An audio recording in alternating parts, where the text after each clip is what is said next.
Qadrli muxlislar, sizlar Game Point tomonidan o'tkazilayotgan PUBG Stars turnirini kuzatib borib boryapsiz va bizda yana bir ajoyib qarama-qarshilik o'yinlari boshlandi. Team Revolution'ga qarshi 2022 jamoasi kurash olib boradi va allaqachon faytlar boshlanib ketgan. Nok ham berildi. Finnok holatida Ramzes allaqachon dabit qilib yuborilgan edi. Aslam esa Hardboyni juda ham chiroyli tarzda kutib olyapti va Yakuzani ham nok holatiga keltirdi. Aslam ajoyib tarzda hozir noklarni amalga oshira oldi va Ziko birga bir vaziyatda. Marishka. Yo'q. Bu yoqda bo'yniki emas ekan. Ha. Bu yerda Zikoning qo'li balandroq keldi va birinchi ochkoni aynan Revolution Team jamoasi qo'lga kirityapti. Navbatdagi raund. Ramzes yana qo'lga tushib qoldi. Hardboy ajoyib nokni masofadan turib amalga oshirdi. Ramzesni hozircha ko'tarib olish imkoniyati bor. Agar hujum bosimi amalga oshirmasa, Revolution jamoasi Hardboy Ramzesni dabit qilib yuboryapti. Son jihatidan ustunlik Revolution o'yinchilariga o'tadi. Krevetka nima qilayotgan edi u yerda? Aslında baribir reaksiya kuchli-a. Bor, baribir. Bu xuddi bir Messi dedi, bu talant. Albatta, mana shu talant hali ham saqlanib qolganligini isbotini biz ko'ryapmiz. Krevetkani Ziko ko'tarib oldi deyarli, yakuniga yetkazildi mana shu ish va endi yana to'liq tarkib o'yinni davom ettiradi. Biz esa kuzatishda davom etamiz. Aslında mana bunday move va kutilmaganda u hozir raqiblar pozitsiyasida yaqinroq paydo bo'lishi mumkin. Ko'ramiz, kuzatishda davom etamiz. Zikodan ajoyib Molotov Fin pozitsiyasini bloklab qo'ydi. Va Revolution Team jamoasi o'yinchilari hozir bu yerda bosim o'tkazishga shoshilishmayapti. Aslam noholat kuchatilganligini ko'rib turibmiz va shu zahoti David ham qilib yuborildi. Marishka Hardboy bilan birga bir vaziyatda. Hardboy uchinchisini hammi. Yo'q, Finni ham bartaraf etib qo'yishdi va Revolution Team jamoasi o'yinchilari do'stlar ko'rib turganimizdek ikkinchi raund ham o'z hisoblariga yozib qo'yishmoqda. 2-0 2022 jamoasi o'yinchilari nimagadir hozircha uxlashmoqda. Hisob 2-0 va aynan mana shu raqamlar 2022 jamoasi nomida ham mavjud va biz 3-raundga yetib kelyapmiz. Hardboy ajoyib pozitsiyani egallab olyapti va qanotni dim bilan yopib qo'yganligini ko'rdik.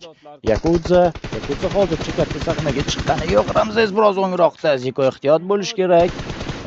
Va mana endi taxminan bildi raqib o'yinchisi qayerda ekanligini. Krevetka nok qabul qilib olyapti. Bu birinchi nok 2022 jamoasi tomonidan va Krevetkani albatta ko'tarish ishlarini allaqachon Yakuza boshlab yuborgan. Aslam qanotdan o'tib kelayotganida va mana bu granata Aslamni o'zi kelib qolsamidi mana shu pozitsiyaga nok qabul qilib olishi mumkin edi. Yakuzani ko'rdi Aslam, lekin Yakuza bilmaydi Aslam bu yerda ekanligini.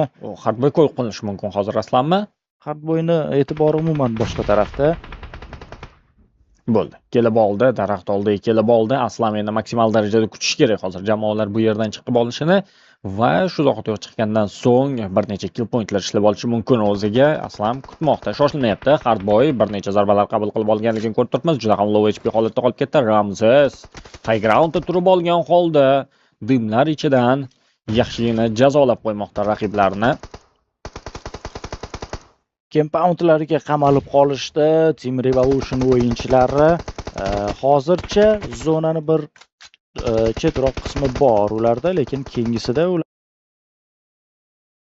bu compoundlardan chiqishga majbur bo'lishadi. Zonani markazlarini esa allaqachon 2022 jamoasi o'yinchilari egallab bo'lishgan. Ramzes biroz ochildi. Ziko pozitsiyasiga ajoyib granata, lekin Ramzesni o'zi ham nok qabul qilib olyapti.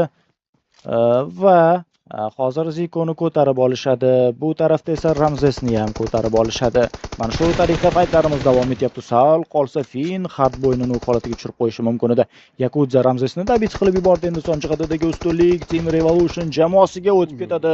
Marishka pozitsiyasiga ajoyib granata va u low HP da o'yin davom etadi. Aslam o'z pozitsiyasidan hali bir foydali ish bajargani yo'q. U shunchaki o'z vaqtini kutyapti.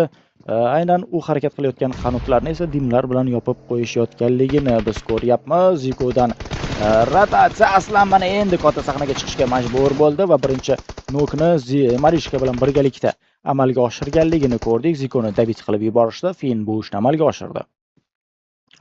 Aslam Xayyashga uloqtirib qo'ymoqda. Yana bir Xayyashga qizdirib olganligini ko'rib turibmiz. Yakuza tomonlama ikkinchi Xayyashga ham uloqtirildiki, lekin bu Xayyashga anchagina noaniq bo'ldi. Aslam hozir reaksiyaga qani ko'ramiz. Hozir Aslam yo'q. Bu yerda qiyin edi. Bu yerda qiyin edi Aslam boyga nimadir qilib olishi va Revelation Team jamoasi o'yinchilari hozir yana bir hisobda o'zlariga yozib qo'yishlari mumkin, lekin Fin yana bir raqibi qoldi 2-1 vaziyatda. Hardboy Marishka bilan birgalikda Marishka noholat ko'rsatildi. Fin bo'ldi. Yakunlab qo'ymoqda va 2-1 hisob. Hardboy bu vaziyatda olib chiqib ketishi mumkin edi, lekin Fin yaxshiroq harakat qildi va biz 4-raundga e'tibor qaratamiz. Oradagi farq qisqardi.